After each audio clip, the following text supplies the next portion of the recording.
Babysitting, the responsible job where you keep kids safe, feed them dinner, and accidentally get involved in a mob heist.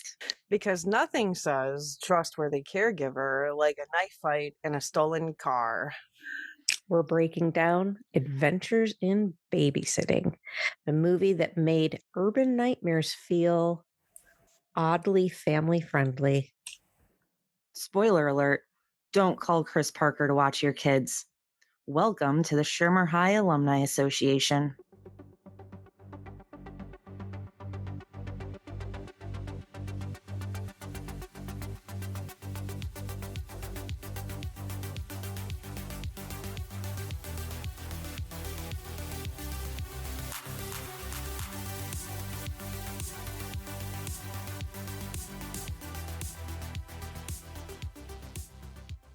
Hi, everyone. Well, hello. How are you? How are you guys? I'm just Good. wonderful. Totally phenomenal. Did we have a blast watching this movie? I did. I haven't seen it in quite a while. So it was like I forgot about a lot of it. Yes, me too. Yeah. It was really good. Okay. I appreciate it more as an adult. No? What, Carol? Do you agree with her or no? No. Okay, it's not good? Well, we're going to get into it, but Okay. for me, it rated it high, probably the highest out of all we've seen so far on the cringe scale, but probably for not interesting. very obvious reasons. Oh, I can't wait to hear. I know, right? Awesome. All right, so our synopsis of Adventures in Babysitting is when plans with her boyfriend fall through, high school senior Chris Parker, played by Elisabeth Shue, ends up babysitting the Anderson kids. Brad, played by Keith Coogan, and Sarah, played by Maya Bruton.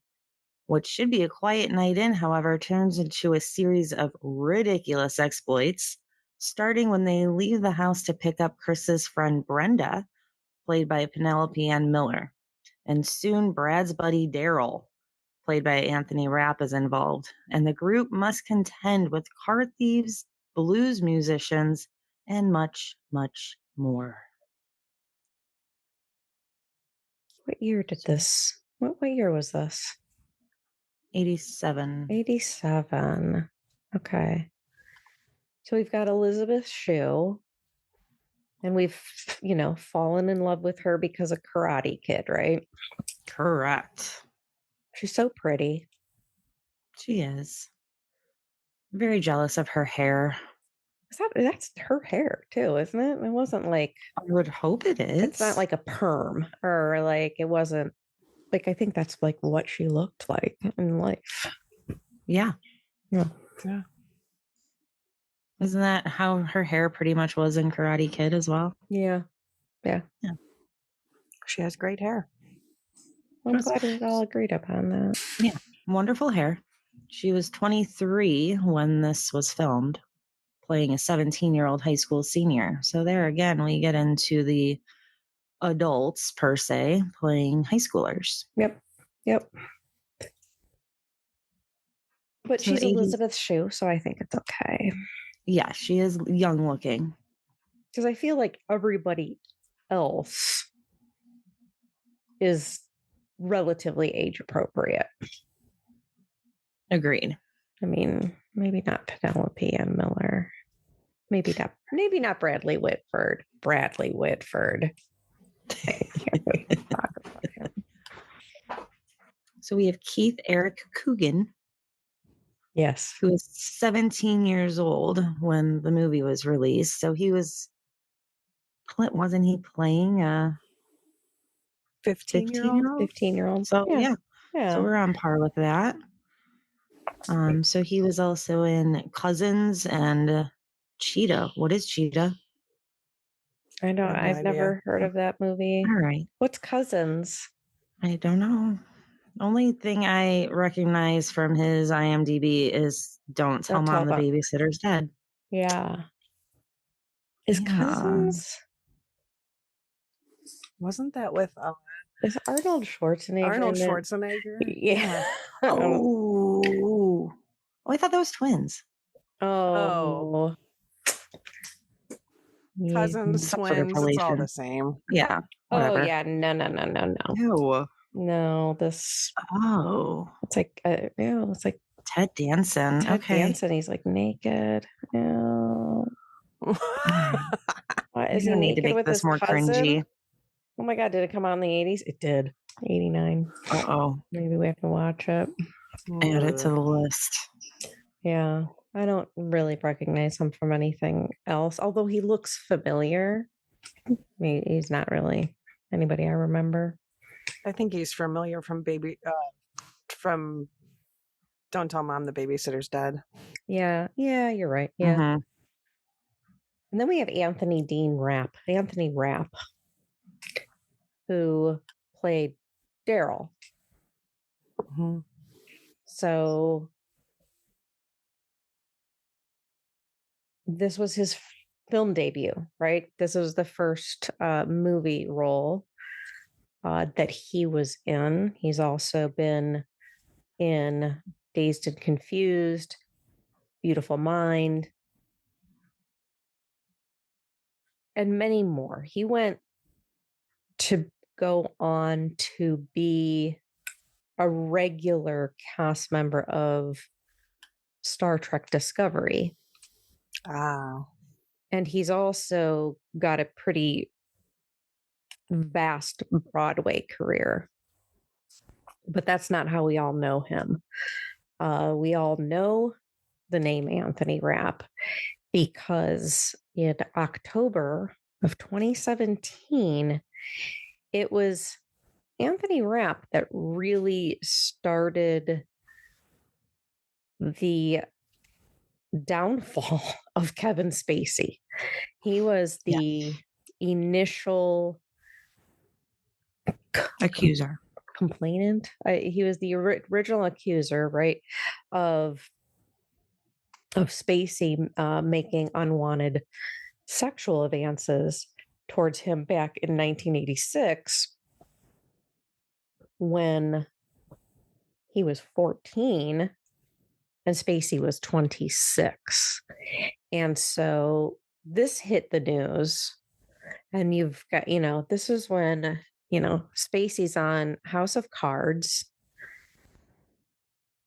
They've all, thankfully, because that was such a brilliant show, thankfully they were at the end of that, towards the end of that series, but they booted him right away. And it just went roll downhill for him after that, as many more people came forward.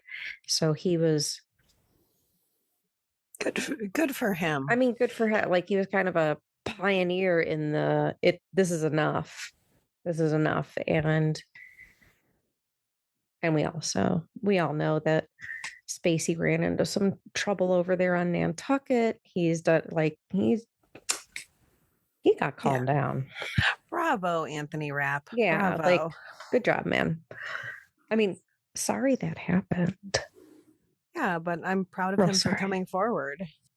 He's also so on Star Trek Discovery, he plays a lieutenant commander, but he was the first openly gay character in Star Trek. So again, another groundbreaking. So this guy's like we need to give him an award, like a gay award or something. Maybe he's already gotten one. I'm not sure, but first openly gay character on Star Trek, like, that's pretty big. So has he just been laying low since this whole Spacey thing came out? Like, where's he been? I don't know. I feel like he does some philanthropy work. Maybe. I feel like maybe I read that. Maybe he's just stone cold straight chilling. Possibly. It could be. That is most likely. Yeah, that's what I would be doing. Yeah, I agree. Huh. We should find him and befriend him. I know. I'm going to Facebook friend request him. That's a great idea. Right, so then we have Maya Bruton, who plays Sarah, and she was 10 at the time that this came out. And her character was what, 8? Yeah. Something like that, yeah. Something like that. Oh, She was also in Back to the Future. right. It's Yeah. crazy.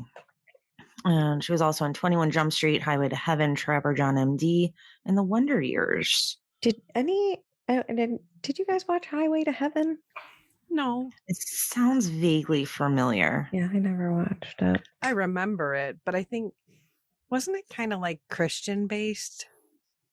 Well, you would think that Mhm. given the word heaven. I don't know. Well, maybe, but I mean, it was I on thi- network TV. It's not like it was on a rando cable channel. okay. No, I don't think we ever watched it. Trapper John MD Trapper John MD. sounds 1979. What was she, a newborn in that? Right. When was she? She was 10. She was 10. So yeah, I think she was born in 77, so she's Janine's age. Wow. That's exciting. Good job, Janine. Thank you. So she's married to writer producer Laura Spots. So we have our second token gay on this movie. They married back in 2008 and they have twin boys. Yeah. Good for them. I know. But she didn't really do much. Like, really after the 80s, it sounds like. Maybe she didn't have to. Her IMDb is very short. Yeah. So I don't know what she like pivoted to. There's not a lot about her, which is fun. You know, maybe she raises twin children. Boys. Yeah. That may be what she did. And then we have Penelope Ann Miller, who has to play the movie's most irritating character. Facts. Okay, good. Okay. Yeah. Oh, yeah. I agree. I remember her from Carlito's Way. I don't remember her from really anything else. I remember her from Big Top Pee-wee. Is that a movie? Yeah. Oh, Big Top Pee-wee? Come on, bro. I don't think I've seen that. I didn't know that You're there not was. challenged Janine on Pee-wee movies. Oh my God, no. Yeah. I don't remember that. I only thought Pee-wee's Big Adventure was the only movie. Big Aren't there Top like Pee-wee, 5? where he owns a farm. What?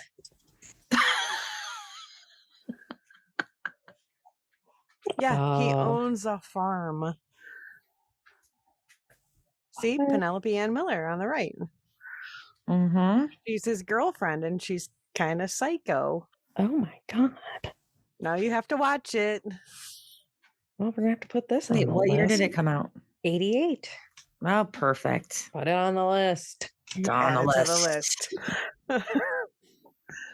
Honestly, I know, learn something new every day. You're damn right. Yeah. And then we have the GOAT, Bradley Whitford. Jeez. Is he the GOAT? I don't know. I love him. I Okay. absolutely adore him. Yes.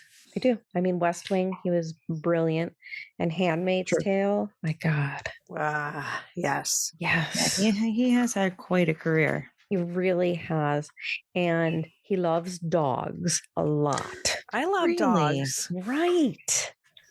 He really Speaking of loves dogs, mine has magically appeared Oh, to where I am recording at, which is Hi, like a monumental baby. situation. So if you hear a horse clacking, Did she come horse clacking? like she's Did she wearing come down a- the stairs? Yes.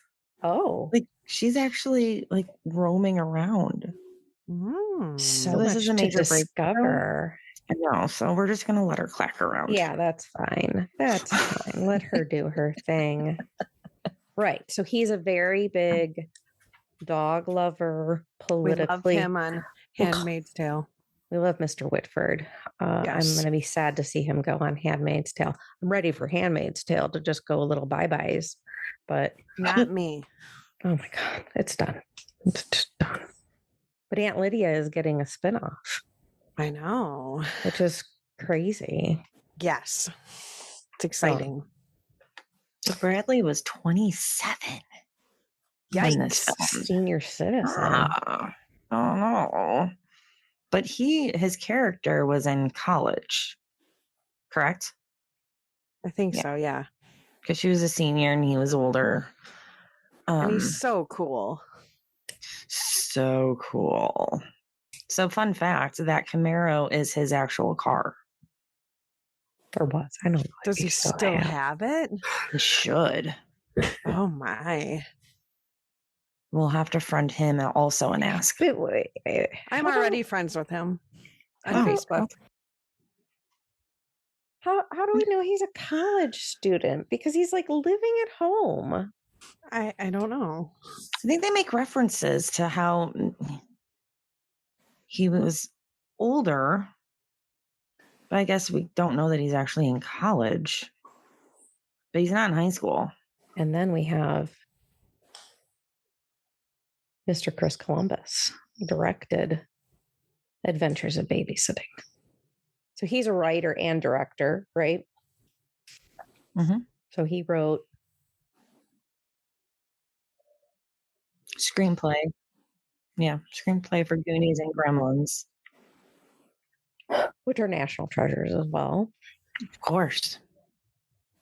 But this is his directorial debut. Mm-hmm.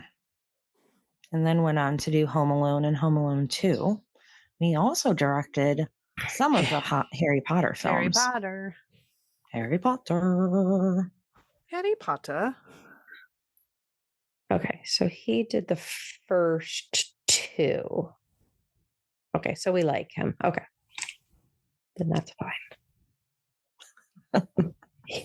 He may continue. And since all things come back to Ohio, he was raised in Youngstown. Of course. Of course. And went to high school in Warren, which is about an hour from us and a suburb of 57,000 hours from you, Kristen. Yeah. Yes. So Adventures in Babysitting was primarily filmed in Toronto, which is interesting. It is set to be located in Chicago. But much of the filming took place in Toronto, including the scene in the Silver Dollar Room, which was pretty epic. There were some location shoots in Chicago, but not very many. And it seems like this was only filmed for not even 3 months. Which Wow. seems like yeah. They just hashed out scene after scene. Wait, they filmed from January to March of 87 and it premiered in June of the same year? That's what I was thinking. Yeah. Well, I guess it was before CGI. It was before all the other effects. There's really no special effects. Yeah, it's really just a month of sit down and full-time editing. But it did gross 34.3 million worldwide, which is amazing. And the budget was only 7 million. So it did very, very well. I wonder if we saw this in theaters. I wouldn't be surprised. We'd have to call Dad. Oh, he won't know. He will absolutely not know. He'd probably just say, sure. Right. And then make up a whole dramatic scene about what happened. And someone probably puked up popcorn. And so this was the first Buena Vista film that came out, or Walt Disney, if you don't know, Walt Disney Company, first film that came out distributed by them that had a PG-13 rating. And I've got a lot to say about the Walt Disney Company and this film. Now or later? Later. We'll get into it. We'll get into it. You tell us when you're ready. I will. So in 2021, Elisabeth Shue was interviewed, which I assume was related to Cobra Kai. Mm-hmm. They don't see her just being randomly interviewed. So Right. that's when Cobra Kai was out. And she said performing the iconic Babysitting Blues song was one of her favorite experiences of all time. That's nice. That's adorable. Yeah, It was pretty awesome. it was really good. Do we know if that was scripted or did she make it up? It was scripted because it was written. Okay. Yeah, it was written. Yeah, it was good. It was a cute moment in the movie. It was. Racially problematic, but cute moment in the movie. Yes. Word. Yeah. So here we come again with Roger Ebert, who is really getting on my bad side. Like, what movies does he like? Like, come on, dude.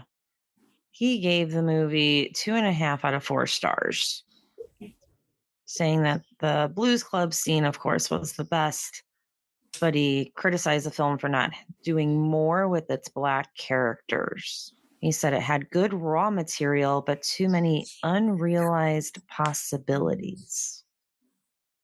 What do you have to say about that? Right. Well, what? What?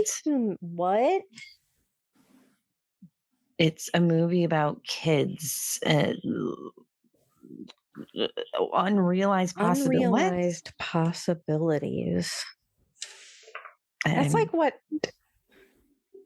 people would say to me in high school. That's like what like teachers would say to me. You have some unrealized possibilities there, Kristen. You haven't even thought of your potential. Right. Like, was there a potential for this movie to be something else? Right. I really wish he was alive to ask him. I know. What the hell does this mean? It's like a cop-out for not having anything to say. But Siskel liked it. More. I mean, 3 out of 4. I mean, that's... Yeah. You wouldn't rate this a 4 out of 4, would you? No. So I felt like 3 was kind of generous. 3 is. Yeah. Genial, warm-hearted romp. He praised the performances of that cast, saying that Elisabeth Shue was earnestly appealing, which I agree.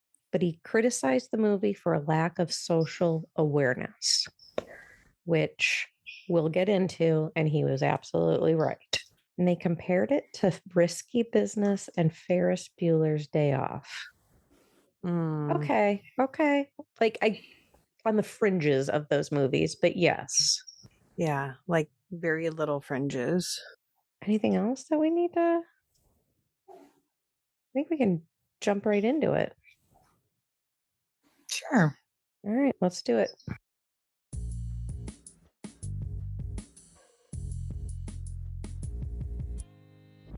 When Disney put Adventures in Babysitting up on Disney Plus, they edited it for content. So this is a disclaimer for everyone to let them know.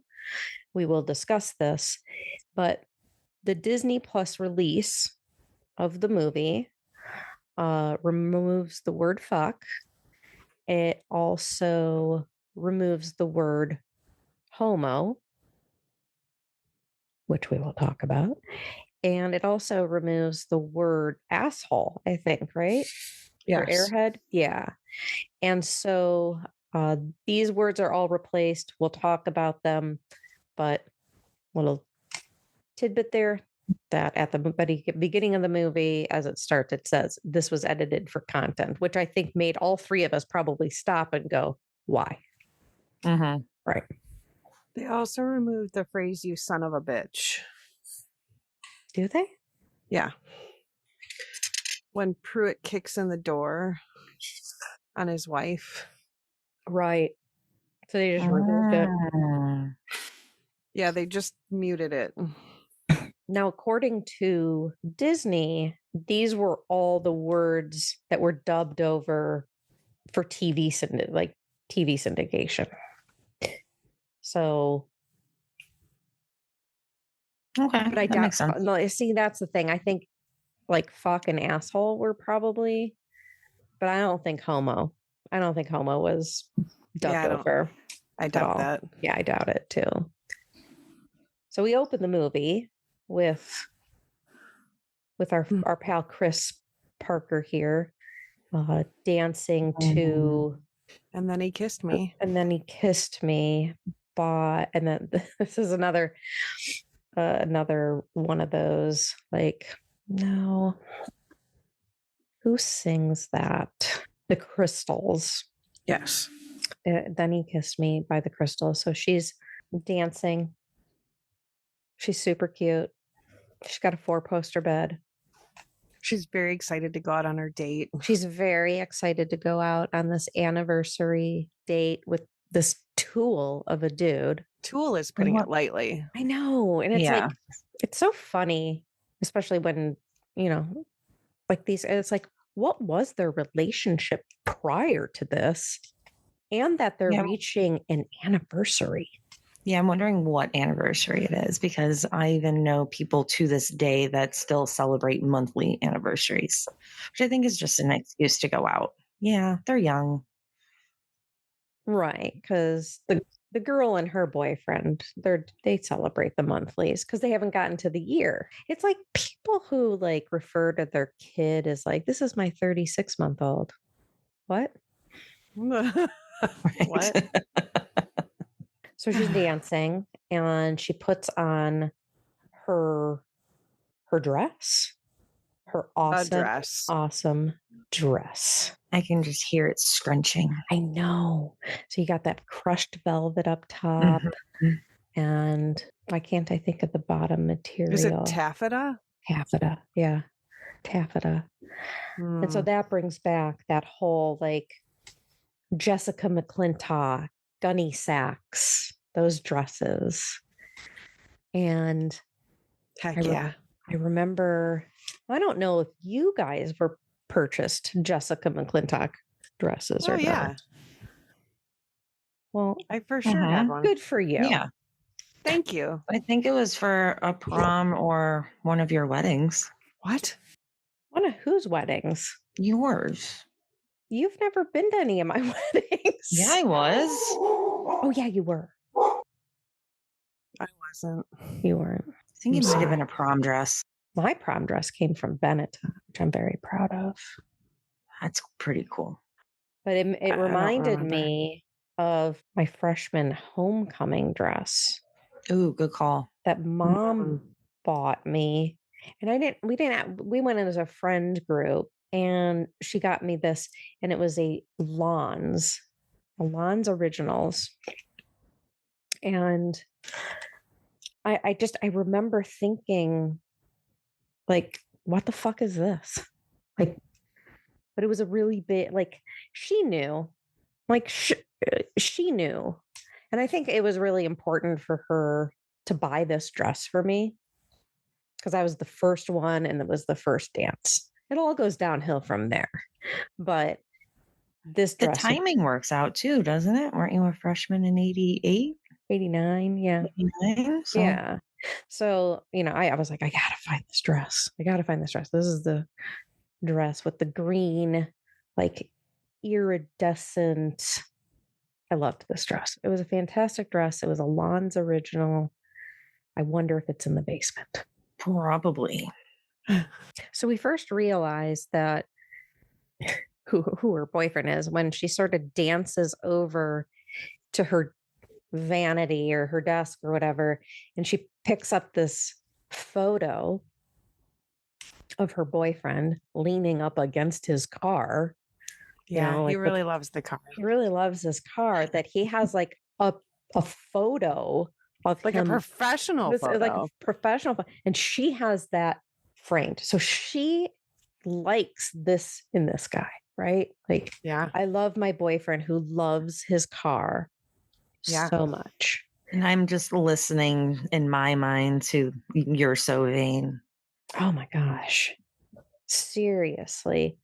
And she is such a sweet person. It's just so hard to see like I guess that's the story of so many people's lives, right? Like, For sure. right. Yep. That we were naive. And so then you see the shot of the red Camaro coming up the street, coming into her driveway with the Illinois license plate of so cool. It's interesting. So he shows up, right? And in today's society, like that wouldn't happen. No. Right? In today's today's day and age, like that'd be a text. Oh, easy. That'd be a text. But he shows up. It's definitely a non-verbal communication. Right. Right. He shows up holding the prescription bag, cancels the dinner. And it just breaks Chris's heart. You just see it. You just see it on her face. She's just heartbroken. She's Brenda's called Brenda. there. Yeah, she's called Brenda over. So she's called Brenda over. Brenda obviously has no love lost for Mike. Yeah, she thinks Mike is a douche. And she's right. She is very right. And she says that Mike is lying that his sister is not sick. Because he is. He is lying. And that's the theme with everybody around her through this movie. Like, you really shouldn't be with this guy. This guy's really not a good guy. It's like everyone kind of skirts this, like, perhaps knowledge that he's a douche. He's and a cheater and all those things. So I appreciate that out of Brenda, out of this scene. And then that's about it for me with Brenda. And she makes a comment. It's like this kind of side comment that you don't really pay attention to until you have to think back to it. It's like she wants to spike her stepmom's tab with Drano. Yeah. No backstory, no nothing. It's like they had to kind of. Well, she hates her parents. She hates her parents. And so she wants to run away from home. Does she say that in that scene? I believe she alludes to it, yes. And that her stepmom is, she makes a comment about the way her stepmom acts. And then she said, like, she makes me want to spike her tab with Drano. Jeez, that's harsh. I'm a stepmom. Me too. And I'm like, wow, I hope that my stepkids do not think like this about me. Right. Yeah, I wish we had some backstory here. There's nothing to that. There doesn't need to be, because she's the reason this movie is happening, but like also at the same time, you're the worst. That's when Chris's mom comes in and says that Mrs. Anderson is on the phone and they want Chris to babysit. She thinks she's too old to babysit, but I mean, I still babysit. I might not charge people for it, but you're never too old to babysit. Too old to babysit. And she was only 17. Well, she's a senior. It's a line. You're not. Little girl, you're not too old to babysit. You're not too old. But maybe in the 80s, because remember, let's go back to the 80s here in the age of babysitters. I was babysitting kids on our street when I was in like 7th grade. Easily, yeah. Right? So 7, 8, 9. So I can kind of see then thinking like, I'm a senior in high school. I'm too old to babysit. I definitely wasn't babysitting when I was a senior in high school. So I can kind of see where she's coming from on that. But like today, can you imagine hiring a 7th grader to babysit? No. Not at all. Is that an us problem, or is that a them problem. I don't know. But that also brings me to the point where how we're talking about, like, why wasn't Brad babysitting Sarah? And I kind of thought about it for a minute, and I'm like, well, maybe it's because Brad can't drive yet, and you kind of want like a responsible, kid who could, if there was an emergency, could, throw a kid in a car and take them somewhere. So I don't know. I I do mean, also know that some parents don't trust older siblings with younger.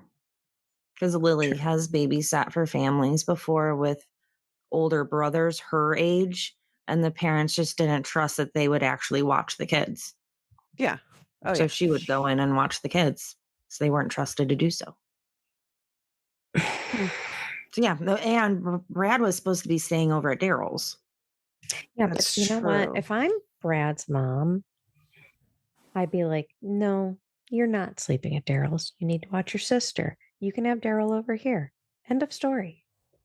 But you're Yeah, I right. think with the way that they bicker, yeah, Brad would have just left. I He mean, would have just left Sarah there high and dry. Yeah, plus Sarah needed the cough medication, so they needed somebody to administer drugs. right, because that was probably a serious controlled substance. Yes, codeine. Yeah, for Yeah. sure, codeine. So we get to the Andersons' house, and Sarah's roller skating, being adorable. She got her Thor hat on. She's not supposed to be roller skating in the She's house. not supposed to be roller skating in their house. Brad's cooking pasta. Sarah's trying to tell Brad that Chris is coming over, but he keeps kind of interrupting her, doesn't he? Like, Yeah. she's not able to get that up. And as soon as she does tell him, like he spills the pasta and he's going to run upstairs. But then I do notice on the TV, did you notice on the TV? Like, Yeah. Price is Right. Price is Right is not on at night. It's on at 11 a.m. on Channel 8. So Maybe he's watching a VHS tape of the prices. Hey, we used to record all kinds of weird shit. It's true. Be a real hot take for a teenager to be rewatching. Maybe he The Price loves is Right. The Price is Right. Possibly, but I feel like that was like a mistake. Yeah, he would have been in school during the day, so he can't watch it during the day. And it's not like you can watch it on demand. I think there were sometimes I would record all my children to watch after school. I mean, who didn't? I didn't. I never watched soap operas. What? I've never watched soap operas. How is that possible? I don't know. I've never watched any of them. Oh my God. Mom was obsessed with soap operas. Yeah, like Ryan's Hope. Never watched any of them. I think it turned into Loving. And then All My Children. One Life to Live. Price is Right every day when we would walk home for lunch. Yeah. Right. That's what made me think. I was like, this is a lunchtime show. Yeah. Maybe he couldn't come home for lunch. Okay, we'll go with that. But maybe he ate in the cafeteria.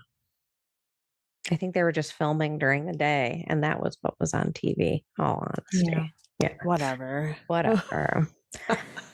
So then, we're upstairs, and Brad is frantically looking for something. I don't think we know. So. Right, because he says that to Sarah when he goes into her room. Yeah, he needs his Clearasil so he can cover up his zits. Does Clearasil do that? I don't remember. So they used to make this, it was in a tube, and it was like skin toned. So it was like a foundation sort of medication. And it had like benzoyl peroxide in it or something, and you would like dab it onto your zit. And I mean, yeah, they don't make it anymore. But yeah, back then, that's why he refers to the fact that, Sarah says, well, I ran out of brown. So she was using it as a brown color because it was like tinted cover up. That's awesome. They should come back with that, and we can get rid of these stupid pimple stars. Oh my gosh. Oh, mine It's aren't a shaped like a fashion star. statement, right? Unfortunately, Unfortunately, yeah. It's just declaring you have a but I pimple. love that like they're owning it. Like I have a pimple and I've got something on my face to help it. Like that, standing up in your power with your acne. Yeah, and not hiding from it like we had to. Oh my God. Is that Mark Ruffalo in a Clearasil commercial? Yeah. Tinted Clearasil. Yes, I This remember should it. be a thing again. Well, there's a reason they don't make it anymore. So Well, it looks like it's in a super glue container. So Yeah, it was that one, that container. I remember that. super strength. Tinted. Wow. I remember that. I don't know who was using it in our house, but I remember we had it. Mom. Yeah, probably mom. I mean, But it was yes. probably me, but like, I don't remember this at all. Not because you were drunk. But like, look at his little baby face, Mark Ruffalo. Aw, he's In a- just a little tiny Aw. man. In a zap away acne ad. Adorable. Oh, wow. Good job, Mark Ruffalo. Yes. So, yes, you could use the Clearasil apparently as brown paint, which Sarah needed to paint Thor. Right. And she's got pictures of Thor all over Her whole bedroom floor. is just Thor everywhere. Right. So the amount of cost for this bedroom Oh had my to be God. absurd. Like I remember my new kids' obsession. Yeah. I mean that none of that was cheap. No. Like No. the amount of Thor crap in this room is just absurd. And Yeah, then but I when mean, she the parents obviously have money. I mean, right. They live in a suburban Chicago McMansion. Yeah. And the mom has this fancy dress on when they're going out. in a So, fur coat. And a she's fur oh my coat. God, the fur coats. Oh my gosh. This is where we have Brad refer to Thor as a weirdo. Yeah. Yeah. Except that's not what he really said.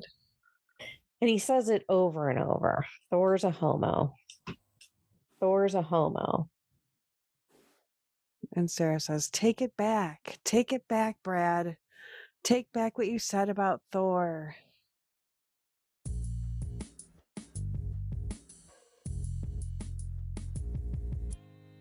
And I was obsessed with this coat. And I think I eventually ended up getting I think it was Aunt Rosemary's coat. Like Or was it this Aunt exact Mary's? coat. Huh? Or was it Aunt Mary's? Don't think it was Aunt Mary's. I think it was Aunt Rosemary's. And because I wore it to senior snowball.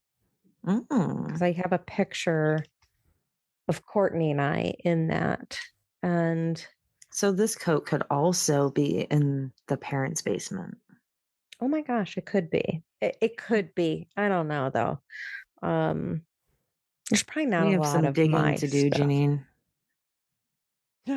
We have a lot to do. Yeah. So the parents are they're getting ready to go to their work party. Yes.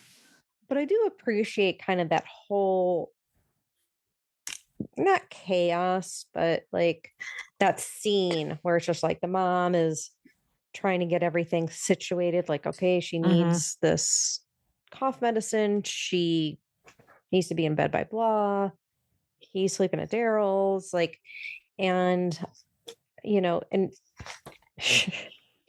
somehow he just has cream. somehow he's just like eating a thing of chocolate and staring at her staring at Chris like awkwardly, very creepy. like look at me eating chocolate. I'm eating some chocolate. And then the mom like fully embarrasses him about his acne, which I appreciated it. You stop eating chocolate, you're gonna break out. And they're like, well, we should be home by 1. One. Oh, jeez. Yeah, I can't stay out that late. I don't even stay out that late on New Year's. I'm asleep by midnight on New Year's. I sleep way earlier than that. like people went hard in the 80s, right? It was that decade of indulgence over the top. Yeah. I would have been like falling asleep at that party. Right. I'd have been like sitting in a corner in a chair, like, And it was still light out when they left. She's got this coat on, so it's probably fall time. So it's like, geez, you're going to like the 6-hour long party. Right. And we're getting ahead of ourselves, but like by the time you get to that party, it's like almost midnight and those people are still going hard. Like it's wow. Yeah, I think Brenda Chris takes calls Sarah out in the living room to watch TV, and that's when when Daryl shows up at the door, and Brad goes to answer the door, and he's like, I'm not sleeping over. Right, he finds out Chris is there, like, so he says, is "Oh no, Chris here? I'm sleeping here." Which of course Brad's like, "Nope." You gotta check out this month's Playboy because there's a girl in it who looks just like Chris. Is that what he says? Yeah. Mm-hmm. But he doesn't think it is her. Or does he? No, it's just a girl who looks just like Chris, and she's got really big boobs. How do you know she has big boobs? That's what he says. Oh. Did you watch the movie? As Brad's closing the door on him, he's like, and she's got really big boobs. Is that when the phone rings? Again, historical. Yeah, she just knew. This is when there were phone books. There were phone books. You could also call operator assist. Oh wait, it's a collect call, isn't it? It is. Oh yeah, it was. It's a collect call, so it's already an operator assisted call. Okay, kids. Wow, a lesson in history. An operator assisted call. Do we explain what operators are? They don't, because they don't really exist anymore. No. Like, I don't know. I don't have a home phone, so I don't know what would happen if I picked it up and dialed 0. Ooh, I don't know. Can you do that? Mom and Dad still have a phone. Do they still have a landline? They do. Yeah. Go over there and dial 0. We're gonna do it. Okay, do it. All right. Okay.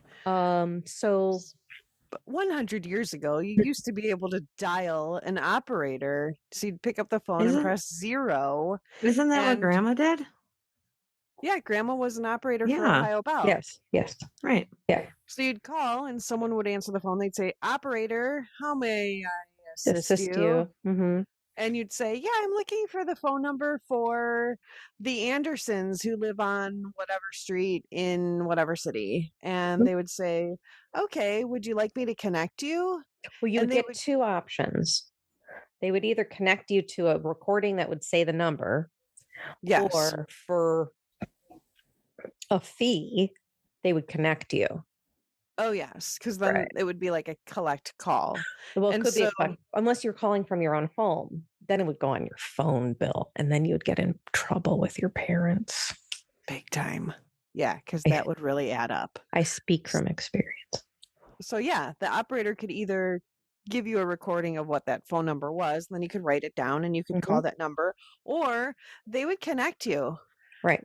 And so it would be a collect call.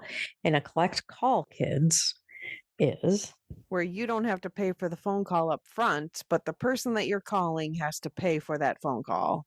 Yes. And there's a recording when they would answer the phone. They'd say hello, and they would say, "You have a collect call from," and it would be a short snippet of your voice. And you could say, "You have a collect call from Janine.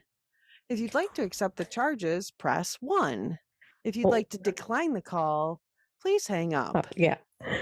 Or when you were at Westgate Mall and you needed your dad to pick you up, yes, you'd call collect. And it would say, "You have a collect call from Dad, come pick me up from the movie theater." And then yes. like that old commercial that would say, "We had a baby, it's a boy." Oh, wait. It's Bob, we had a baby, it's a boy. Click. You could also have the operator interrupt somebody's call. Oh, that was the best. Like the emergency breakthrough. And that was... I want to know how much an emergency breakthrough cost. It was probably like a whole $1. Like, we didn't know. We would just do it because we were sick and tired of waiting for our parents to get off the phone. So, kids, when you were on the phone, other people couldn't call you. It would just be a busy It signal. would just be a busy signal you cannot get through. That was before you could add a second line. Right. This is before call waiting. This was before caller ID, before all of those advanced technological features. And sometimes your mom would be on the phone with somebody forever and you needed to get a hold of them. And you just couldn't. And so what you would have the operator do is an emergency breakthrough. And so the person on the phone would be interrupted on their call by the operator. Hi, Mary Beth. This is the operator. You are trying to, I don't know what they said. I don't know either. We need you to disconnect from this call. Because somebody is or your daughter is trying to get a hold of you or whatever. Yeah. And then your mom would have to get off the phone so that you could call her and the phone call would go through. Right. And then you would get your ass chewed out because 1, you interrupted her, and 2, that costs money. Yes. But we didn't care. We weren't paying for it. Mm-mm. So you've got Brenda. Who calls collect. Calls collect because she has no money. You want to talk about that? Yeah. She ran away and she went to the bus stop downtown with no money. No money.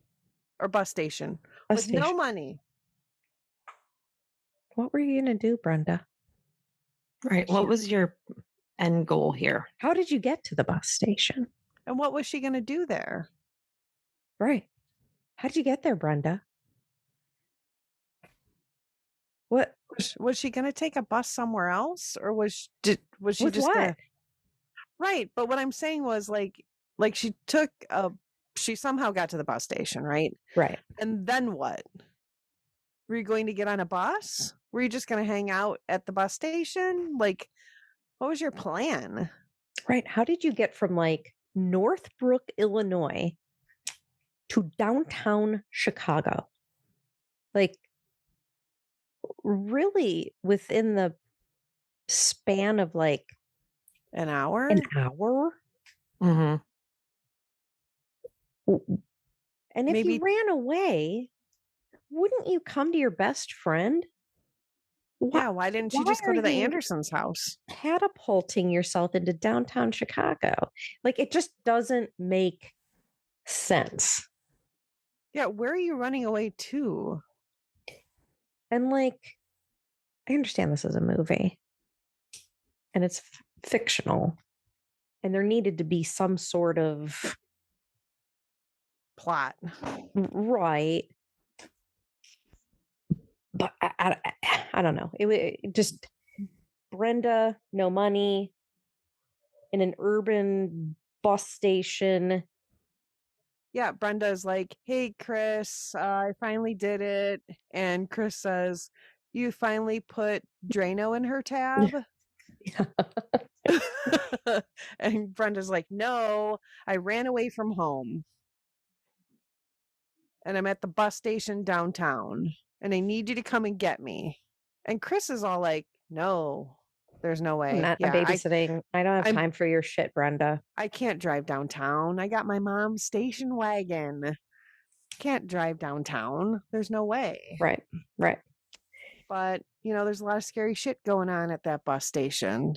And ultimately, some guy is showing her a gun in his trench coat. Right. And I guess Chris is like, okay, if there's guys down there with guns, I have to come and get you. And the phone booth is one of the homeless guy's house. Yeah, get out of my house. Get out of my house. She opens it, kicks it out. You've moved. So then Chris is like, well, kids, I got to go. I'm going to go pick up my friend. And they're like, what? Yeah, Can't leave us. Can't leave us. They definitely guilted her. Yeah. And also, sure, our parents are paying you good money to watch us. And then, Daryl comes out from the bushes. Literally. Yeah, he's like out waiting. of The Simpsons. He overheard that they were going downtown. Right.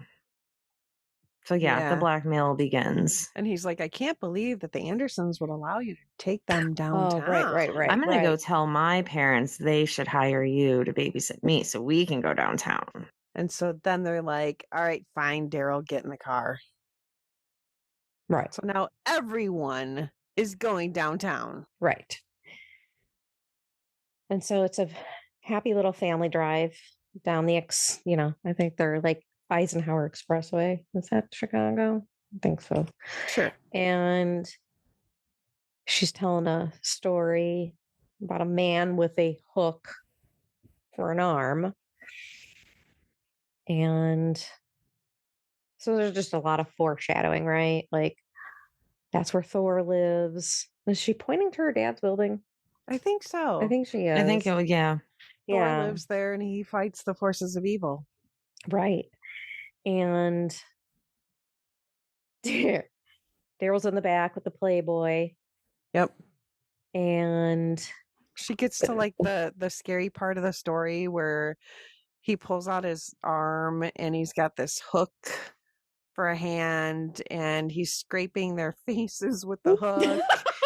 And then they have a blowout. Yeah, the tire blows out.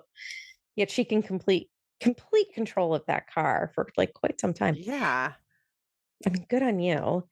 It's not like modern tires where they have like that flat protection. Right. That was just like no more tire. I mean, back in the day, that was like, you have a flat, you're not moving. Yeah, no. I mean, she really probably screwed up that car. So Daryl starts laughing. Yeah, it's really, really concerning. Okay, like he has some sort of... It's almost as if it was like a coping mechanism, but like 80s movies don't talk about coping mechanisms. But he is just maniacally. Yeah, maniacally laughing. Maniacally laughing and laughing and laughing. And I had to pause it and rewind it a couple times. And he sounds exactly like Scott Farkas from A Christmas Story. Yep. Yeah, like exactly. Even looks like him. Even looks like him a little bit. Yeah. It was like kind of weird. Weird. And why is it so funny? Daryl, why is this so funny? It's not funny. I took it as maybe like a nervous laughter. Like some people laugh when they get nervous or anxious. See, that's what I was thinking, that it was a coping mechanism. But I'm like, 80s movies didn't get that deep into mental things. They just didn't. And it was like, you're unbalanced. Why are you laughing this much? And so this scene is just weird because they get out of the car. They're on the side of the road. They get out of the car and her solution... Because they don't have a spare tire. Because there's no spare tire in the car. Gone, which is bad on Chris's parents. Like, one, but that her solution is that we are going to go buy a tire. Yeah. At like 7 o'clock, 8 o'clock at night. Yeah. And no big deal. They just have tire stores right on the side of the highway. So this is another historical event because she needs her checkbook. Yeah. And so this was a time before debit cards. They didn't exist. So you're constantly writing checks. Constantly. I remember writing checks to like a friend. Like it was a thing. But she had left it at I just like that was your number one solution, not find a payphone and call an adult and just like be over, just have it be over with. But I guess she does have Brenda on her mind. Anyway, I just thought it was a strange solution. And so then she goes, right. So then she goes into the car. She realizes she forgot her purse. She gets out of the car. She turns back to them. I forgot my purse.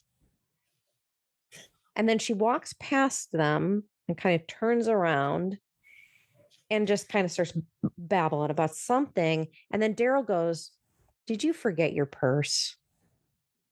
And I can't tell if that's a mistake in the script or he just didn't deliver that line correctly. Because it doesn't, to me, doesn't come off as sarcasm. It's like, did you forget your purse? You dumb woman. Like, that's how it came off to me, not as like he was just repeating what she just said 12 seconds ago. It just wasn't delivered right. And was like, she just said that. Yeah. Not like. That's why I kind of took it like he was making fun of her. Like, oh, right. did you forget your purse? Which right, but it was stupid. Like, it didn't. He doesn't say it that way. He doesn't say it that way. And it's not the right context to say it. And it was just weird. And I was like, you're stupid, Daryl. Yeah. And that's when we get what looks like a semi truck. Yes. Very scary, giant semi truck pulls up behind them. And it's got the JP lights on the front grill. He gets out and he's pretty scary and rough looking. He's like, do you have a spare? And then he starts laughing at them because they don't have a spare. And he's like, got on the expressway without a spare? He pulls out You kids must be from the suburbs. Yeah. And he pulls his hand out and he has a metal hook for a hand and they all start screaming. Which is a major confidence booster for him. Yeah. I mean, he already has a hook for a hand and now they're just screaming at him. So he offers to tow them to Dawson's garage and buy them a tire. So he's actually so nice of him. He's actually a very nice guy. Nice guy. And she's like, oh, this is really nice, but I don't have any money. And he's like, well, I'm still going to take you and get this tire and I'll pay for it. And so he hooks up their car and throws them in the tow truck and he starts driving with them. He gets a call over the radio while they're driving that Dawson, who owns the tow company, drove by Mr. Pruitt's house and he sees that there was a car there that he's not going to like. So they have to make a pit stop and they're going to go to John Pruitt's house. So this is where things get a little scary because, John Pruitt is driving like a lunatic. It is quite the adventure. It is. Weaving in and out of every corner. Yeah, it's like an adventure in babysitting. It is. And so the adventure begins. Yeah. This is where it gets pretty much. It gets real. Yeah. And this is another part that gets edited out of the film was when John jumps out of the truck and goes to kick in the door and he yells, "You son of a bitch." And in the Disney version, that's just deleted. So so then Mr. Pruitt just starts shooting. Shooting. Oh, he pulled the gun out of the glove box, which he had told them that's where he kept his arm. Yes. His hand. His hand. His hand was in the glove box. So he's shooting and he ends up shooting the window on the tow truck, which scares them. And then Chris is like, get out of the tow truck. So they all have to get out of the truck. And then ultimately he shoots her car. He shoots the tow truck first. And that's why they have to get out of the tow truck, because he shoots the window of the tow truck first. And then they all go to get out. And when they get out, he shoots the window of Chris's mom's car. Oh, the station wagon. Yeah. So he does shoot two windows out. Anyway, they get into the lover's Cadillac. And they're hiding, and all of a sudden a guy pops up and he was attempting to steal the car, which I think we should probably talk about that. Problematic issues in this movie, right? Yeah. We talk about lack of social awareness. So, of course, the black man is stealing the car, right? With the, suburban kids. Problematic. Problematic. You can tell that this is where this movie did not age well. Yeah. Yeah. And it continues. And it continues. This is just the first part. Yeah. Like the first part of that. But yeah, so anyway, he quickly realizes, like, well, I can't just dump these kids off in the middle of downtown Chicago. So I'm just gonna take them with me while I'm stealing this car back to the chop shop that I have to take it to. Yeah, so I don't know why he thought that was a good idea to bring them all into that chop shop. Like, because he was a nice guy, right? He was a nice Joe guy. Gipp was a good dude. I think he was just trying to make money he was in a bad situation and right. Unfortunately he had made to steal a comment. cars. He did tell them in the car that he wasn't just going to drop them off somewhere. It was unsafe anywhere around there. Correct. But he was not taking them to any mall. Well, it's not Correct. Boise, Idaho. Right. That's what he says. Right. A mall? What do you think this is? Boise, Idaho? But I don't know that taking them physically into the chop shop was the greatest idea. I don't think that was any safer than dropping them off on the street corner, honestly. Right. Actually, I feel like dropping them off at a restaurant would have actually been a better idea. Right. That's what I'm saying. Just drop them off. Right. So they come into the... But then that would have been the end of the movie. It really would have been. Because then we wouldn't have met all these additional characters, right? John Chandler, who is playing Bleak, he's the mob boss. So your mob is Italian, right? Because to be mob, you have to be Italian. But then you have Ron Canada. I don't know if it's Canada or Canada. And there's somebody else, but he was on the Shield. He's pissed. And Graydon punches Joe Gipp in the mouth. I don't know. The boss guy is like, take the Brady Bunch upstairs. So Joe takes them up to this upstairs office in this, warehouse. They're kind of locked in this office. Sarah discovers that there's a hole in the ceiling, like a ventilation hole. And they're like, yeah, there's no way we're climbing up into that ceiling. Yeah. So then the chop shop boss is like, hey, we need this magazine from upstairs because it's got plans in it that we need or something. I took notes on one of the pages, and so it has an order on it. Oh yeah. So then Graydon goes upstairs and he's like, oh my God, the kids are gone. And so is the Playboy that I wrote these notes in. He comes back downstairs. He's like, the kids are gone. Now, by this time, the kids are up in the rafters of this warehouse. They're scaling the rafters right above the mob. And they climb down. Joe Gipp sees all this. Yeah, and Joe Gipp is like, cool, like, you guys go. Go. Yeah, good job, teenagers. I'm proud of you for, walking across these beams of the warehouse. So he's just observing, how is this going to play out? This is when the guys realize, oh my God, these kids have escaped. So now we have to chase them because they have our Playboy magazine. But the kids don't know why they're chasing them. Come to a gate that's locked and they're like, oh my God, we're done.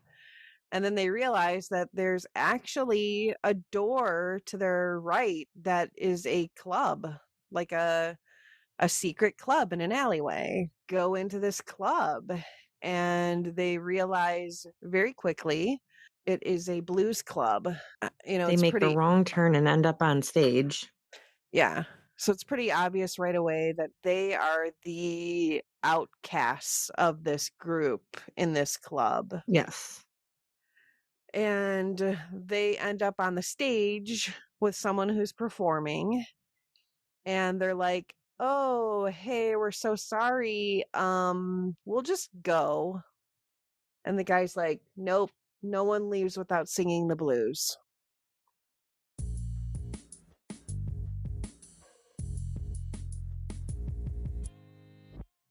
And that's when Chris is like, I don't know how to sing. I can't. There's no way we can do this. But they have to. This is probably the best scene in the entire movie. And then everyone is staring at them. Yeah, there's everybody is just staring Everyone's at them. staring at them like, okay. And it's funny because like a You lot can of sing these now. people are like mouth open, like, oh my God, what's gonna happen? What is going on here? Best scene in the whole movie, I think. They actually And do. now the mob guys are inside. Yeah, the mob guys are now watching. And Joe Gipp gets inside. He's not watching, and he's observing the mob guys and the kids. And yeah. So now they're actually singing the blues. Which is epic. It is epic. Yeah. It's the babysitting blues. And Chris basically breaks down her whole night via a blues song. Mm-hmm. It's amazing. It's just the best part of the whole movie. It is. And everybody she did very well. Yeah, everybody is really getting into the song. Everybody's loving it. You know, all the people who are in attendance at this club are really loving this song. Cheering them on. Like, hell yes, you guys are killing it. And yeah, so they get done with their song. Everybody's they love them. And the kids go to leave, and of course they're allowed to leave because they sang the blues, but the Chop Shop dudes, they are not allowed to leave because they have not sang the blues yet. Chris and the kids, they get a head start on the Chop Shop dudes. And I think this is maybe where they cut to the scene where Brenda is in the train station and she picks up that rat thinking that it's a kitten. And then... Well, first she takes off her glasses to like rub her face and just kind of try to unwind, and one of the homeless women takes her glasses. So now she's blind as a bat. Yes, so she can't see So that's anything. how she can't see. She only sees like something on the ground moving and figures it's a kitten. As one would. Yeah. Right. And then the janitorial staff is laughing at her because they're like, that's not a kitten, that's a giant street rat. And then she starts screaming. So she's like traumatized by this bus station. And so this is when the Chop Shop gang like finds them again, right? Yeah. And they go to the L. Yep, they get on the L. Luckily, they escape the Chop Shop men again. They end up in the middle of a gang fight on the L. Of course. Correct. And first they call it like the Latino gang calls Chris a mocoso. Mocoso. Which means brat, which is funny. And so they're going to have a fight with each other, but also they're going to nobody's going to leave. Because Chris is like, we'll just get off at the next stop. It's not a big deal. And he's like, no, nobody's leaving unless you're doing it in a body bag. Right. And they call Chris a bitch. Well, a witch. A witch, sorry. And because she's trying to like negotiate her way out of here. And then Daryl kind of makes fun of Brad. Like, are you going to let them talk to her like that? And he gets up to try and defend her. Yeah. So now Brad, the 15-year-old from the suburbs, is like, yeah, you can't talk to her like that. And they just kind of laugh at him. And the one guy takes a knife and puts it right into Brad's foot. Right. And he says, don't fuck with the lords of hell. Except I think in the Disney movie, he says, don't fool.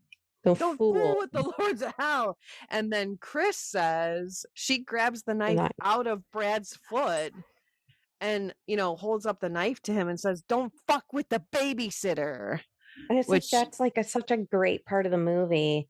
Mm-hmm. And now it's ruined forever because it's like, don't fool with the babysitter. What the fuck does that mean? Yeah, nobody's going to say that. Don't fool with the babysitter. Disney, come on. You could have come up with something better.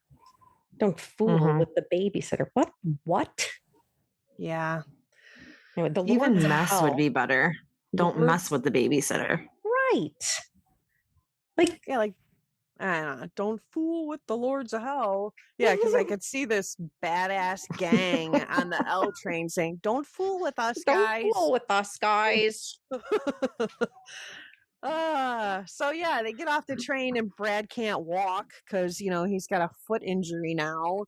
And so, hey, you know what we should do? Let's just take him to the hospital. Again, another anthropological, that anyone can just take anyone to the hospital and you have no paperwork. You get in right away. He gets one stitch. One stitch in his big toe, and that's apparently not badass enough. So what's up with this doctor? And then you have the overworked Indian doctor. Again, another sort of stereotype there. Yeah. The just burned out emergency room doctor. Yeah. And then he makes the mistake of telling Chris, who's waiting to find out what happened to Brad, that Brad is dead. Because there was another stab wound victim that was there that did die. And so Chris faints because she thinks that Brad is now dead. So she faints. She's on the floor of the hospital and they bring her back. And then she realizes Brad is fine. And they kind of look up and there's the dude that the lover, John Pruitt's wife's lover. And he's like, oh, there's the kids that stole my car. And he goes to go after them. And John Pruitt comes out of nowhere and just tackles this dude onto the floor. And he's all smiles about it too. He is. He's just so happy. Yes. He just comes out of this like hospital room like a ninja. He just jumps out of this room and he's like, hey guys, your car is at Dawson's garage and it's ready. And he tells them how to get to where you're gonna have to get to Dawson's garage. I gotta go. You're gonna need $50 for the tire. I can't, Dawson's gonna make you pay for that, but I paid for the windshield, so that's taken care of. And she's like, yeah, we don't have any money. So where the hell are we going to get $50 from? Now, in my currency comparison, $50.87 is equivalent to $140 today. Okay. So that's a fair tire price. Yeah. Yeah. Sounds about right. But before, during the hospital scene, they cut back over to Brenda.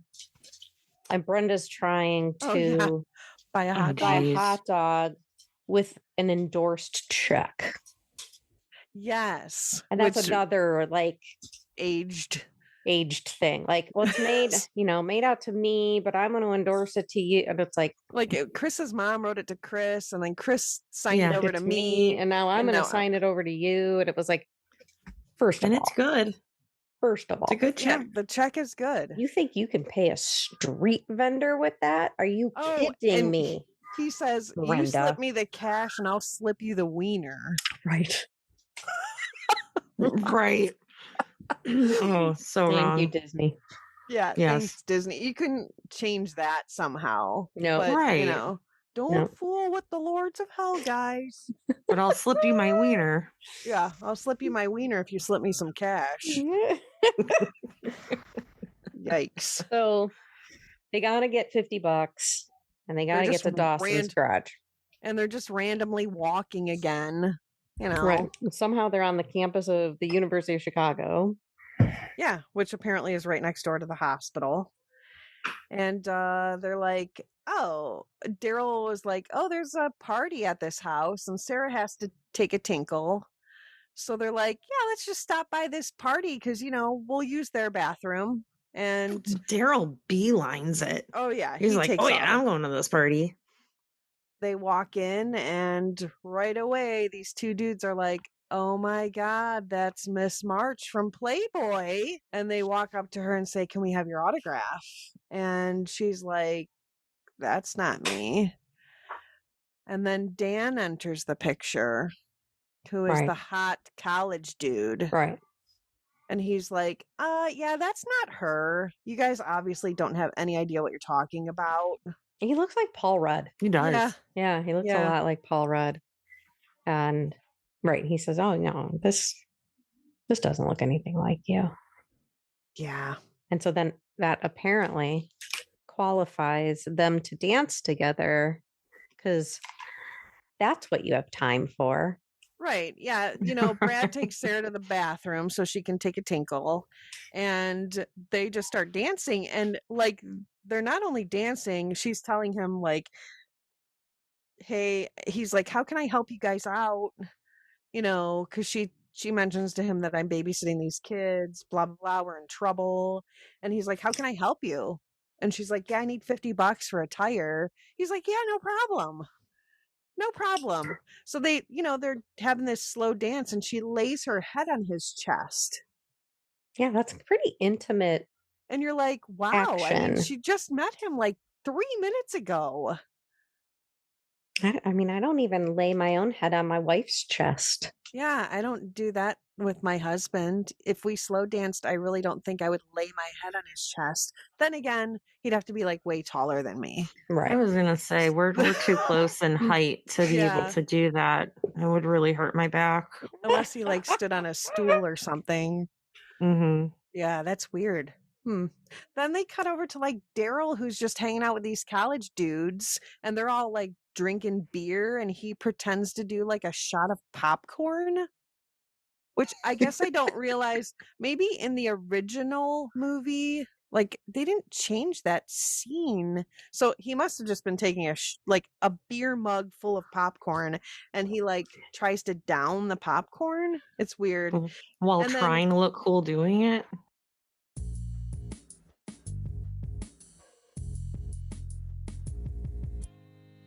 Yeah, so we cut back to like Dan saying, let me go get that money for you. I only have a 20 on me. Let me see what else I can get you. And he comes back with $45, and she's like, no, that's great. I'll take it. And he's like, okay, well, I'll take you to Dawson's garage to get your car. What a guy. What a guy. I mean, Dan is Dan Lynch. He's a great dude. So he drives them to Dawson's garage, and he's like, you know, let me wait and make sure you can get your car. And she looks in the window, and she's like, oh my God, it's right there. It's fixed. It's great. Tires fixed. Windshield's fixed. No worries. You can just go ahead and take off. We got this. Well, not really. So Dan leaves. She makes a mention about, hey, I'm going to need your phone number or your address so I can get you the money back. And he's just like, no, it's cool. And he leaves. And right. Yeah, I feel like that was her like, hey, let me get your number. Yeah. And he was like, nah, it's good. Bye. I'll just see you around. It was very abruptly but also done she for him just to told leave. him they were fine when they weren't fine. Like, No, until that garage door is open and you have the keys, like, you're not good. Here, yeah, you know what? It's a good idea for you. But I think she's trying to give Brad that sort of power. Yeah. Like, well, I've got Brad here, so the man card. Right. Yeah, but I mean, also, if I were Dan, which I guess I wouldn't be, but if I were Dan and I was dropping them off, I would still just sit in my car for a minute and make sure that, like, right, hey, they actually did pull out with the car. All right, cool. Yes. Now I'll go. Yeah, okay, now I can go. You wouldn't just get in your Jeep and be like, bye, see ya. Right. I would kind of hang out for a minute to be like, okay, everything here's cool. But he doesn't do that. So I guess he's got to get back to that frat party so he can find the skate so he can try. No, the skate was in his car. Oh, it was in his car. He You're left right. it in his car. Yeah. So he doesn't need to get You're back. right. He really has no reason to go back. So anyway, they go into the garage, which the door is just open. Right. but it's dark and there's nobody in there that they can see. And they start yelling like, Mr. Dawson, Mr. Dawson. And finally he appears on like a lift and he comes from out of the sky. And he's like, it's a weird scene, but he's like lit up and there's smoke and he just comes down from like the sky. And Sarah is like immediately like, oh my God, it's Thor. Because he has a wrench in his hand, he has a sledgehammer in his hand. And he looks like Thor. He's kind of a jerk. And he's like, what are you guys here for? And Chris is like, well, we only have $45 for the tire. And he's like, yeah, that's not good enough. If you don't have $50, then like get out of here.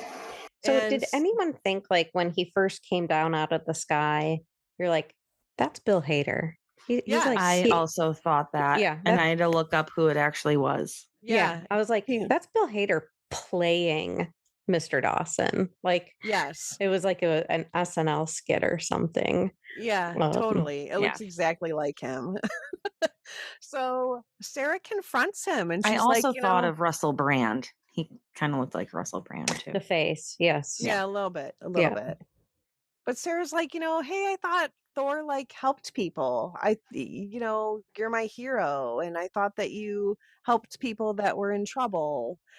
And he's like, basically like, no, get out of here, kid. Yeah. I don't do that. This is Chicago. Like GFY. She kind of goes away. They go to walk away and then she turns around. She's like, oh, you know what? I know why you're being a jerk. It's because you don't have your helmet. And so she takes off her helmet and hands it to him. And he's like, wow, you're giving this to me? And you can tell that, his cold black heart is now sort of melting. Right. And just like the Grinch on Christmas Day. Like, yeah. She humbled him. Yeah. Yeah. And so he's like, you know what? Fine. Take us. Get out of here. And I already have one of these helmets, so you can have your helmet back. So yay, they get the car back. They get the car back. And now they're just, they're off on an adventure again to go get Brenda. Except the Chop Shop dudes are now on their tail again. And they happen to drive by the French restaurant that Mike was supposed to take Chris to that night. And I think Brad is the one who looks over, or maybe it was Daryl, and he's like, is this the restaurant you were supposed to go to tonight? And she's like, yeah. Well, no, she says it. She goes, this is where I was supposed to go to dinner tonight or something. And he canceled. Mike canceled. And then one of them looks at it. Well, looks like he actually came. Yeah. Because look, there's his car.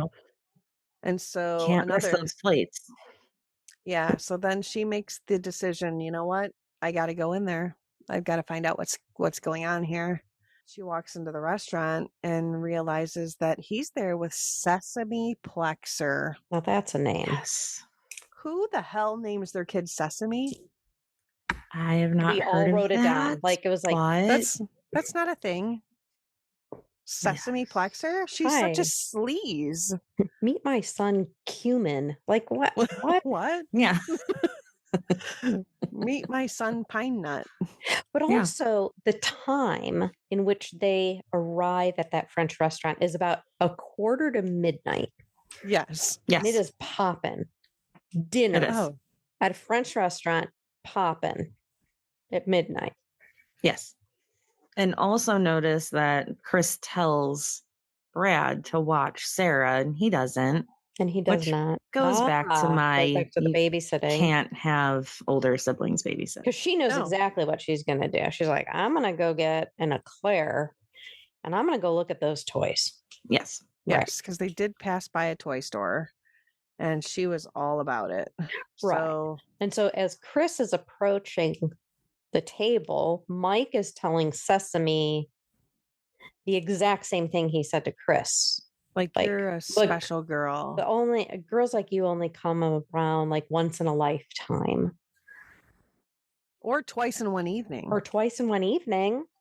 And he, and then he just completely about faces on her. Oh yeah. Right? Like, yeah, he is like, you did not just ruin my dinner with sesame plexer. right. But then And he's like, look, little look, girl. Going, I don't know what you thought we had, but it wasn't half as serious as you'd like to think it was. And I think this is where I got the impression he was a bit older, because he's out at a fancy restaurant at almost midnight and says, "Look, little girl," while towering over her. Yeah. right. He gives the impression that he's much older, yes. Brad is kind of standing behind her, like, yeah, you screwed over Chris. And Mike says, geez, you're picking him kind of young. And Chris is like, this kid's got more class at 15 than you'll ever have. And Mike kind of looks at me and goes, yeah, good luck. Her legs are locked together at the knee. Dang. What the fuck, Bradley Whitford? Yeah. Yeah. Like, Douche card. wow. Yeah. And So now we're shaming. well, yeah, now we're shaming her for, being prude. And Daryl ends up kicking Mike In the back. forward. Yeah, Yeah, he kicks him in the back and kicks him forward into a table, and he face plants. And Sesame's like, "Oh, that's just great. Go fuck yourself, Sesame. Right, Yeah, Sesame. This is bigger than you. This is bigger than you, bitch." Yeah. So now Chris feels like she got her little jab at Mike, and now she knows who he truly is, and everybody was right, and so she's kind of upset, and they walk out the front door and they're like, wait, where's Sarah? They start looking around. They start looking around for her. They see the cape. Yeah. And well, the cape is when she gets to the building. So she went to the toy store. And that's when the mob found her. Yeah, the chop shop dudes pull up and they're like, hey, little girl, come here. And she was starts a great impression. That was good. That's kind of what he sounds like. Well played. So she starts running towards her dad's building because she recognizes it. Yeah. Yeah. And then Chris and Brad and Daryl, they kind of realize, wait a minute, she was at the toy store and she probably went towards our dad's building. And they go running towards the dad's building also. And they get there and they realize, oh my God, her cape is out here. And Brad's like, guys, Sarah's in trouble. Yeah. No shit, Sherlock. Yeah. Yeah. So I love that all three you of failed us to watch her. Right. You're an asshole, Brad. You were given one job. Yeah. Right. One job. And you're too Brad. busy defending a girl that's never going to give you the time of day. Yes. So I love that we all kind of noted the same thing about Sarah in the elevator. Like the logical issues here. Oh my God. So glaring.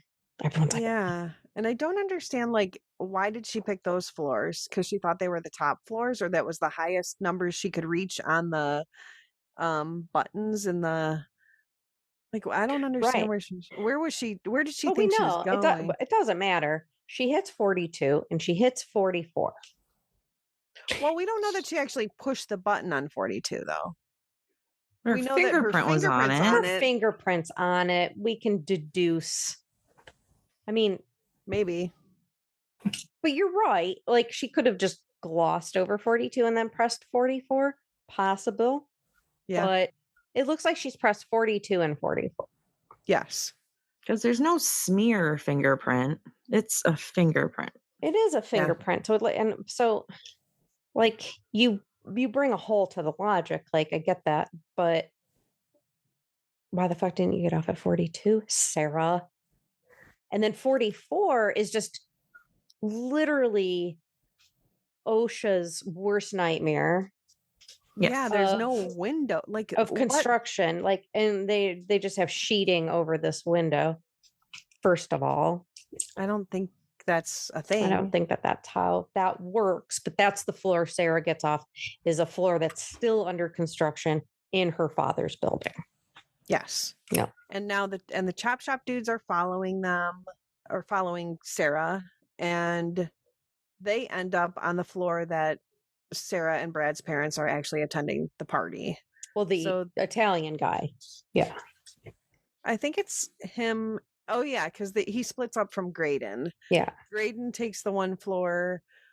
The other guy, I don't know his name, he takes the floor that the parents are on. And Right. so he's, looking for her at the party. Graydon ends up on that, OSHA nightmare floor. And he's like, come out, little girl. I'm not going to hurt you. You just have something that belongs to us. Sarah decides, you know what I'm going to do? I think I'm just going to jump out the window down this rope and scale the side of the building. Not like the exit stairs or anything like that. Like that'd be like, don't do that. No, just scale the side of a skyscraper. Right. That makes more sense. Right. So, Graydon realizes that she's out, on the side of the building. And I think he has a moment where he's kind of like, wait, this is too much. I got it. Like, he's going to go save her. It's not only about the Playboy that's in her backpack. It's about, wait a minute. This little girl's in trouble. Yeah, and I've now forced her to go out the side of a building, and this has gone too far. So I think I'm going to actually go out there and try and get her. He kind of tries to pull her up, and that doesn't really work. And so he, she falls down to an edge because she's lost grip of the rope. And he's like, yeah, now I got to go out there and I've got to save her. So the rest of them get up there. They see what's going on. And Graydon has kind of gotten down almost to her, but not quite. But Brad pulls her up by the rope. Yeah. But he tries to grab her foot. He did try to grab her. Why are you trying to come on? Well, he wants the magazine. He needs that order. Right. So Brad pulls her up into the building. And he grabs her and like hugs her. And it's almost like it's a voiceover because it's so breathy. Yeah. It's so breathy. It's, Brad. Like, what? It's like that scene from Ferris Bueller where Jeffrey Jones or the principal is like, so that's how it is in that family. It's like, yeah. Oh, Brad. Ugh. It does kind of sound like a voiceover. Right. And so then they run into Joe Gipp. See, that would have been a good arc. Joe Gipp, Elisabeth Shue, like Chris and Joe end up together. That would have been nice. That would have been a lovely ending, but they don't. He's like, I just need this magazine. Let's get you guys out of here. And yeah, I just need the magazine. It had something in there that we needed. It wasn't a big deal. You could have just given us the magazine this whole time. Right. So then they get out of there. And they're kind of like now racing a clock because the parents are leaving. The parents are leaving the party because they got to get home. And it seems like it takes a while to get to their town. So they finally get Brenda. They finally pick her up. She's standing outside the bus station. Ironically. Yeah, she's just conveniently. Like, there's no communication. There's no time. There's no time to go into the bus station and look for her. It's not like they were able to call her and say, hey, we're actually on our way now. Right. And at this point, she's been waiting 4 hours. Yeah. And she just so happens to be outside the bus station. So super convenient. Grab her, throw her into the car. And then they're back on the expressway, back out to Northbrook, wherever it was. And they see the parents on the highway. Right. And so they pass the parents. Right. And so they get into the house and she's like spewing out the orders. You guys get up to bed. You do, she gets into that kitchen, which reminds me, it's like, it's not exactly, but it does remind me of the kitchen from Carousel of Progress. It's not, but somehow I was like, I don't know, something about the refrigerator or something. I was like, this is the last scene in Carousel of Progress. It's similar. Yeah. It was just like, I think it's like the plain cabinets, like it was the style of the 80s, and like the appliances from the 80s, that it just sort of gave that like vibe. Right. It's a great, big, beautiful tomorrow. At the Andersons. Oh, we're going to get copyrighted. Oh, you guys are not doing this. You guys can sing the whole thing. I know. No, as long as it's not more than 10 seconds, right? Right. Where's Patty? Yeah, where is Patty? So yeah, now Chris is, frantically cleaning and cleans up all the pasta that Brad's left there. Still didn't clean up. And she jumps onto the couch and she grabs a magazine as the parents are walking in the door. Yeah. With not even a bead of sweat. Right. Yeah. She's following. Hair still looks amazing. Yeah. And she's like, yeah, the night was pretty uneventful. Right. And then she goes back to visit everybody. And everything's cool. Everything's good. And she tells Sarah, I think I'm retired from this after tonight. Because Sarah says, you should babysit me next weekend. Yeah. Absolutely not. She's like, no, I think I'm retired. I'm good. And then the boys said it was the greatest night of their lives. The night of their lives. They had such a great time. And Chris says it was the best night of her life, too. Yeah. And so she leaves. And as she's leaving, Dan and his badass Jeep Renegade pull back up. It was a nice truck. Oh, It was a nice Jeep. I do like that. And he's got Sarah's skate that she has lost. And she realizes that on their way home that she's lost the skate. And she's like, we've got to go back. And it was like, they can't go back. We're not going back. No, girl. No, girl, no. And so he's got it because she left it in his car. And happens to have their address on it. And it happens to have their address on it. And so convenient. But I think that's you would put your address on things, but whatever. And then it gets awkward. Then it gets like he's looking for a babysitter. Like there's some kink stuff happening here. And she's like, tonight was my last, I'm not babysitter anymore. And then she kind of who do you need a babysitter for? And he's like, me. What is happening here? Is this flirting? I think it was like a really bad choice of a pickup line. Mm-hmm. Yeah, it was like, this isn't landing the way I think you wanted it to. But then the kids are up there and they're like, kiss him. Yeah, Sarah's like, kiss him. And Brad just sort of stands there like, and then he like slowly closes the window and closes the blinds while he's just staring at them. But I think he's also letting go, right? Yeah. And he's realizing this isn't a thing that's going to happen. And I'm gonna fade out of her life. Yeah. Aww. Poor Brad. And that is Adventures in Babysitting.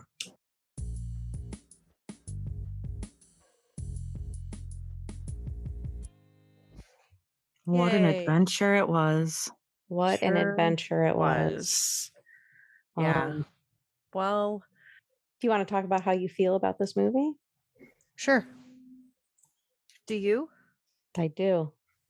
Okay. I liked this movie. I think that, sure, there's some definitely cringy parts.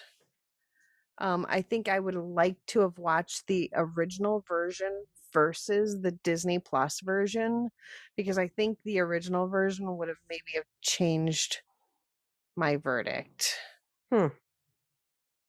Watching the censored version, I think kind of softens it. There's some scenes that are definitely cringy. I think that, there's some parts that should have been changed. But for the most part, it's a fun movie. I like the plot of the movie. I love, Babysitter Blues. I think it's a definite rewatch. Carol? I agree with a lot of what Janine said. I remember the unedited version growing up and knowing it was PG-13, thinking with all the swear words in it, how cool it was. Mm-hmm. Like, I can actually watch this movie and it has swear words.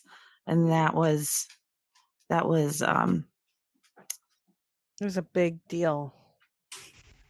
that was a big deal. Well, this is going to be like, did this age well? Absolutely not.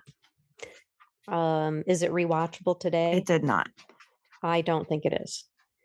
I think it was Siskel, I think, who said to have the lack of social awareness. Was absolutely, Yes, it was very stereotypical. It was very stereotypical, and I feel like it is, for the whole of our society, where you've got the black man who steals cars, the Italian guy who's the mob boss, the Hispanic guys are the knife fighting gangs on the L, the Indian doctor, but the white people are the affluent suburbanites.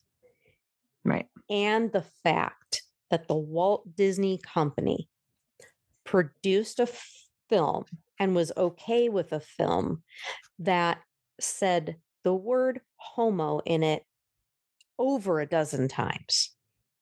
And so for me, this is 5 out of 5 on the cringe scale for me. It's unfortunate because it could have been written without those things and it would have been great. It sort of goes back into like some stuff like Howard the Duck, but they didn't need to do that.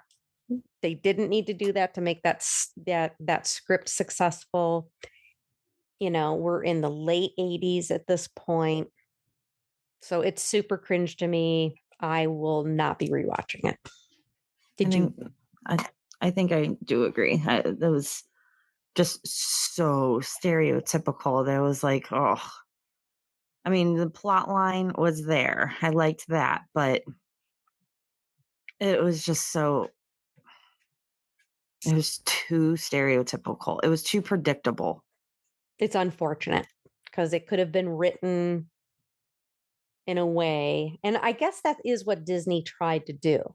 Disney did another Adventures in Babysitting in 2016. It's not the same exact premise because who's in it? Sabrina Carpenter in it? I don't remember who's in it.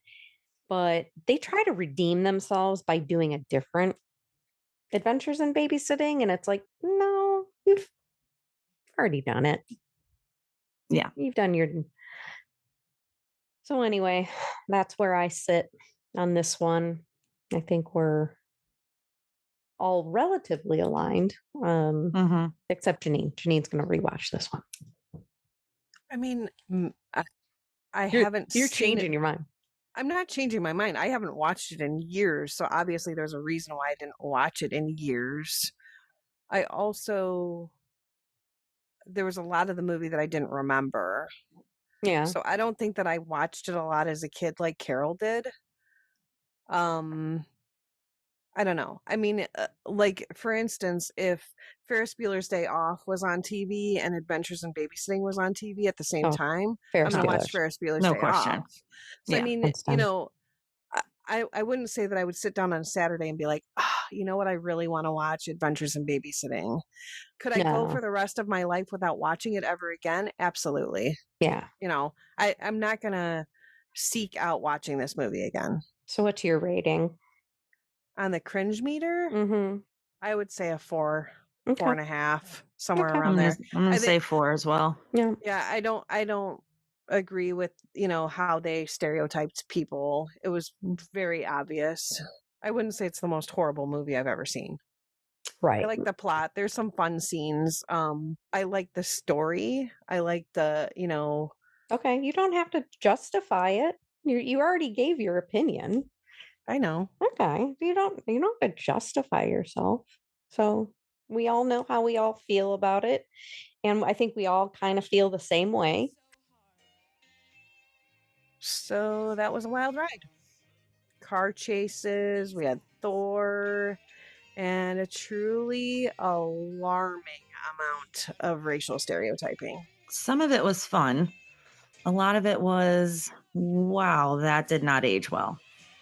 So thank you for rewatching Adventures in Babysitting with us. If you're feeling confused or conflicted, or just really grateful you were never a babysitter in Chicago, same. So as always, follow us wherever you get your podcasts and let us know what movie that we should break down next. We will see you next time on the Shermer High Alumni Association. Bye. Bye. Bye.